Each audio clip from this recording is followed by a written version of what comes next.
Hi, I'm Ellen from the Chili Dog. Today, as I cast on a pair of Ready, Set, Go socks, I'd like to teach you how to do the alternating long tail cast on. It has the stretch and the durability of the long tail cast on, but it creates a softer looking edge when your fabric starts with ribbing. This cast on works for fabrics that are knit flat in rows or fabrics that are knit in the round. Just remember when you're working in rows, if your first row of ribbing is going to be on the right side, when you cast on, you're looking at the wrong side, or vice versa. Since I'm knitting socks in the round, I'll be looking at the right side when I cast on, and will continue looking at the right side as I start knitting my ribbing. Let's get started. Just like the standard long tail cast on, we are going to start with a slip knot and leave a long yarn tail about 4 times the length we're casting on. The slip knot is placed onto the right hand needle. Tighten that up by pulling on the working yarn. And this slip knot counts as the first cast on stitch. Now we need to tension the yarn with the left hand in the slingshot position. And I do this by weaving the working yarn over, under the fingers on my left hand.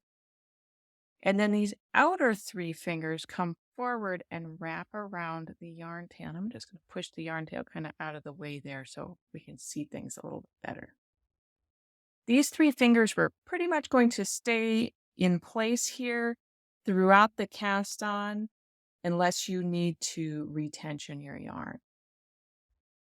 Next, the thumb goes down through the V and then rotates back into the slingshot position.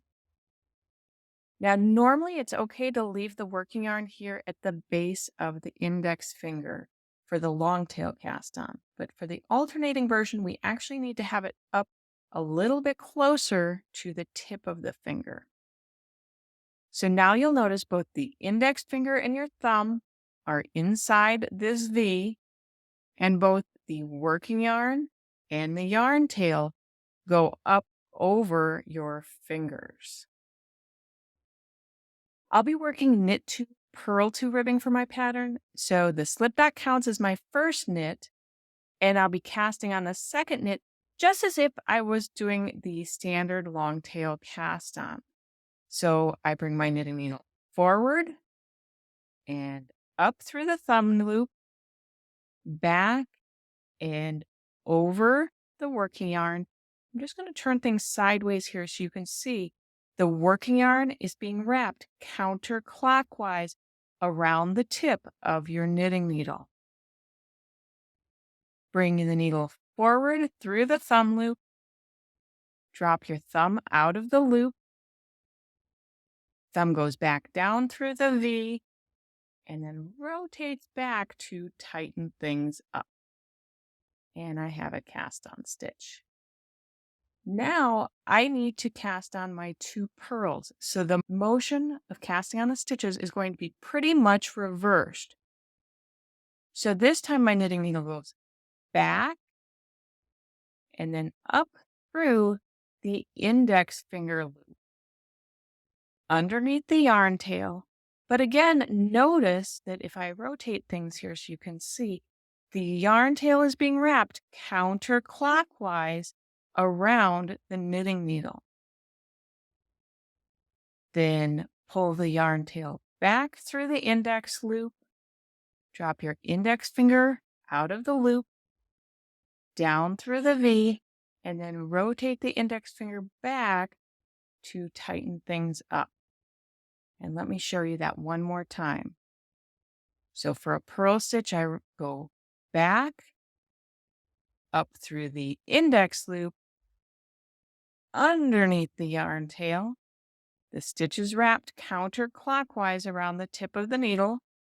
Pull the yarn back through the index loop. Drop your index finger out of the loop. Place it down through the V, and then rotate back to tighten things up. So let me show you the process one more time for knit twos and purl twos. So the knit twos are just like the standard long tail cast on.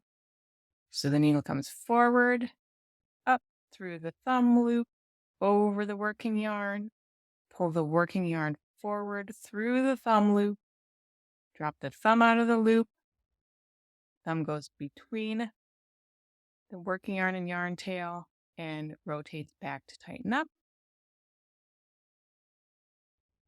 The needle comes forward, up through the thumb loop, back over the working yarn, pull the working yarn forward through the loop, drop your thumb out, the thumb goes down through the V, and then rotates back to tighten things up. And then for the purls, the motion is reversed.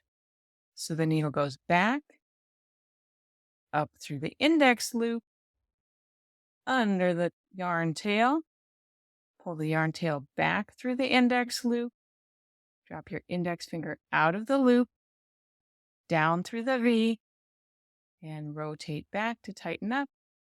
And one more time, the needle goes back and up through the index loop, underneath the yarn tail, rotate back through the index loop, drop your index finger out of the loop, down through the V, and rotate back to tighten things up. And you would continue casting on until you have the right number of stitches. Of course, this cast on can be modified if you're doing a different type of ribbing besides knit 2, purl 2. For example, you could do knit 1, purl 1, or knit 3, purl 1. Just remember to cast on the knits with the standard long tail cast on, and then reverse the motion for the purls. Often, when you cast on in the round, you end up with an odd gap in between the first and the last cast on stitch.